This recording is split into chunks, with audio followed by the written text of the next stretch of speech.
Parce qu'il faut bien comprendre, ayyuhal akhyar, que le fait de vouloir concrétiser At-Tawhid, ce n'est pas simplement le fait de se limiter à la lecture d'un livre qui a pour titre At-Tawhid, mais c'est de vivre avec At-Tawhid, d'avoir confiance en Dieu jusqu'au bout, d'être toujours optimiste et de t'en remettre à Dieu, même dans les plus difficiles des situations et les situations les plus critiques. Et beaucoup ont concrétisé At-Tawhid, wala nuzakki ala Allahi ahada, et nous ont montré qu'ils ont compris qui était le guérisseur par excellence. Et je ne vous parle pas de compagnons qui ont vécu il y a 14 siècles. À notre époque, il y en a plein.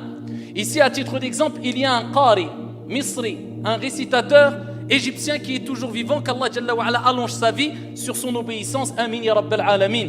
Il s'appelle Abdul Halim.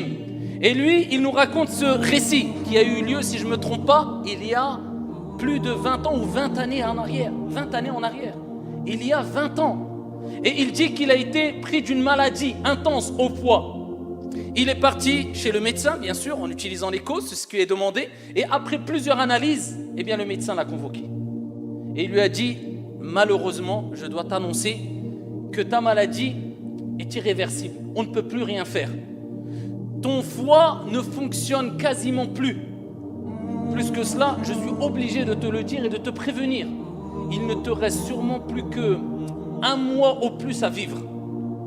Alors le qari, le récitateur qui est toujours vivant, et ce récit est cité par lui-même il y a 20 ans en arrière, eh bien quand il est sorti de chez le médecin, bien sûr quelque part pris d'émotion, pris de peur, c'est humain, nous sommes des êtres humains, mais avec une confiance sûre et complète en Allah subhanahu wa ta'ala, il s'est rendu chez son père et il lui a dit, j'ai été éprouvé et tu vas t'être éprouvé, je dois te raconter ce qui s'est passé. Le père lui a dit vas-y, et il lui a raconté ce qui lui est arrivé, et le père a dit alhamdulillah, at-tawakkul, as-sabr, al-thabat. C'est au moment où on apprend le malheur, c'est pas 5 heures après, c'est pas 2 jours après, c'est pas 1 an après, il dit la louange est Allah, il s'en est remis à son Seigneur tabaraka wa ta'ala. Et là le père lui a dit, eh bien toi tu es meilleur que beaucoup d'autres, parce que d'autres personnes sortent le matin et ne reviennent pas le soir chez eux. Ils sont morts, tu as un accident ou autre, ils ne s'y attendaient pas. Contrairement à toi, Dieu t'a laissé 1 mois devant toi. C'est comme s'il te prévenait, tu as 1 mois pour te rapprocher de ton Seigneur. Et là son père a rappelé c'est quoi? L'amour d'Allah subhanahu wa ta'ala et le fait de se préparer pour l'au-delà. Il lui dit, oh mon fils, montre-moi maintenant à travers tes actions ce que tu vas préparer pour ton au-delà. Et il lui remonte le moral, l'optimisme, toujours remonter le moral. Et il s'en est remis à Dieu.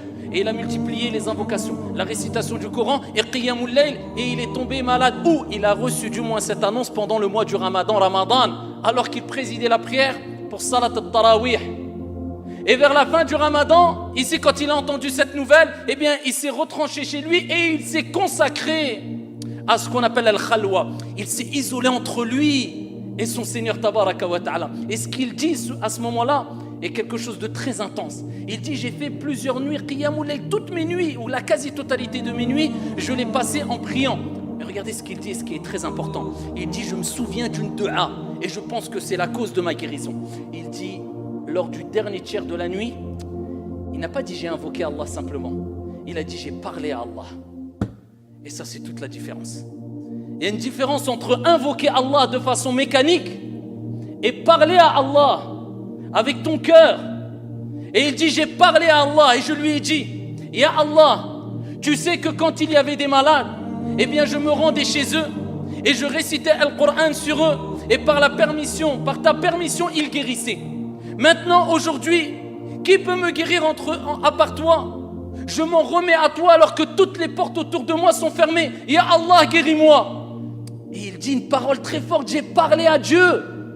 Et voilà pourquoi il est important de comprendre que l'invocation qui sera la plus efficace, ce n'est pas quand tu répètes des invocations de façon mécanique, bien qu'ils relèvent de la sunna, mais c'est quand tu parles avec ton cœur, tu discutes avec Allah, tabaraka wa ta'ala. Tu te vides, tu racontes à Allah ton problème avec sincérité, comme si tu te confiais à une personne que tu aimes énormément. Que dire du fait de se confier à Allah Azza wa Jal? Et il dit, 1 mois après, alors qu'on était rentré dans Shawwal, eh bien, je commençais à sentir mon état aller de mieux en mieux. Et je voyais que je pouvais consommer des choses que je ne pouvais pas après que le médecin m'ait annoncé la mauvaise nouvelle. Et je demandais à ma famille, donnez-moi telle nourriture, donnez-moi telle boisson. Et sa femme, son épouse lui disait non, tu n'as pas le droit. Son père venait et lui disait Sayyid, il va mourir peut-être dans quelques jours. Donnez-lui ce qu'il veut, il va mourir, il va mourir. Et ici, il lui a apporté la nourriture. 1 mois, 2 mois, 3 mois est passé, toujours vivant. Et ici, ils lui ont proposé d'aller faire des analyses. Et peut-être, bi'idhnillah azza wa jal, trouver une solution dans un autre pays. Et ils ont proposé ici de l'envoyer peut-être en France ou d'autres aux États-Unis. Il a akhiré. Et il y avait un grand hôpital aussi en Égypte. Plus tard, il s'est rendu en Égypte. Plusieurs mois après avoir fait les analyses, eh bien, le médecin convoque le patient et dit il est où le malade? Il dit c'est moi. Il dit non, toi t'es pas malade. Où est le malade? Il dit c'est moi qui est malade. Il dit écoute bien, on a fait toutes les analyses. Et ton foie, eh bien, a l'aspect d'un foie tout neuf d'une personne qui a que quelques semaines. Ton foie, il n'a aucun problème. C'est pas toi qui es malade. Où est le malade? Ils sont partis dans un autre hôpital et dans d'autres hôpitaux et ils ont fait plusieurs analyses et ils ont tous dit la même chose. Tu n'as aucun problème, ton foie est intact. 20 ans après le ramadan dernier, de l'année dernière, il était encore dans une mosquée en train de présider la prière pour Salat al-Tarawih. Ce qui nous rappelle, ayyuha al-akhyar, que bien sûr il y a des causes, mais il ne faut jamais désespérer, être optimiste jusqu'au bout et comprendre que Ash-Shafi, Allah tabaraka wa ta'ala, c'est lui qui guérit. Et wallahi, combien de personnes, ne serait-ce qu'avec leur morale en béton, avec leur optimisme par la permission d'Allah, ils